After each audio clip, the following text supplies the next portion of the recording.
تعرفنا في المثال السابق على كيفية إنشاء الماكرو، وسوف نتعرف في هذا المثال على كيفية تشغيل الماكرو الذي قمنا بإنشائه في الجزء السابق بعدة طرق. ولتشغيل الماكرو نضغط داخل الخلية التي نريد تنفيذ الماكرو بها، ثم نفتح القائمة المنسدلة Tools ومنها القائمة الفرعية ماكرو ونختار ماكروز، أو نضغط على مفاتيح الاختصار Alt و F8 من لوحة المفاتيح فيظهر المربع الحواري ماكرو، فنقوم باختيار الماكرو الذي نريد تنفيذه، ثم نضغط على المفتاح Run فيتم تشغيل الماكرو، حيث نرى أنه قد تم إدراج اسم الشركة داخل هذه الخلية وإدراج عنوان الشركة في الخلية التي تليها كما نرى. ويمكننا أيضا تشغيل الماكرو باستخدام مفاتيح الاختصار التي حددناها عند إنشاء هذا الماكرو، وهي المفاتيح Ctrl و A. والآن نضغط بالمؤشر داخل الخلية التي نريدها، ثم نضغط على مفاتيح الاختصار Ctrl و A من لوحة المفاتيح فيتم تنفيذ الماكرو.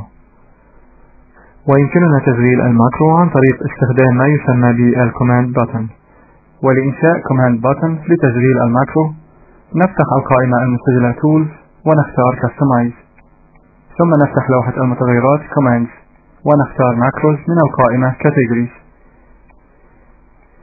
ثم نضغط مع السحب للمفتاح Custom Button إلى أي من أشرطة الأدوات المفتوحة داخل البرنامج، وليكن إلى الشريط Standard، ثم نضغط على المفتاح Modify Selection ونختار Assign Macro فيظهر المربع الحواري Assign Macro، فنختار الماكرو الذي نريد تشغيله عند الضغط على هذا المفتاح، ثم نضغط OK.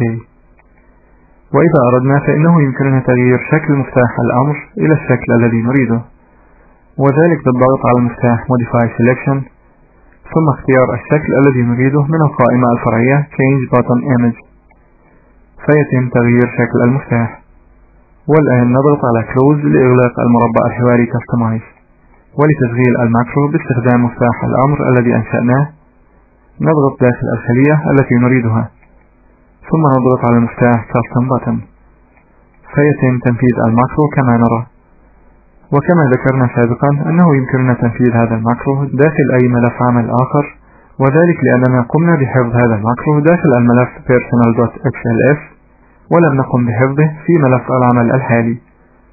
وللتأكد من أن هذا الماكرو سوف يعمل في الملفات الأخرى ننتقل إلى ملف عمل آخر، ثم نضغط داخل الخلية التي نريد تنفيذ الماكرو بها، ثم نضغط على مفاتيح الاختصار Ctrl و A من لوحة المفاتيح، أو نضغط على المفتاح Custom Button فيتم تنفيذ الماكرو كما نرى.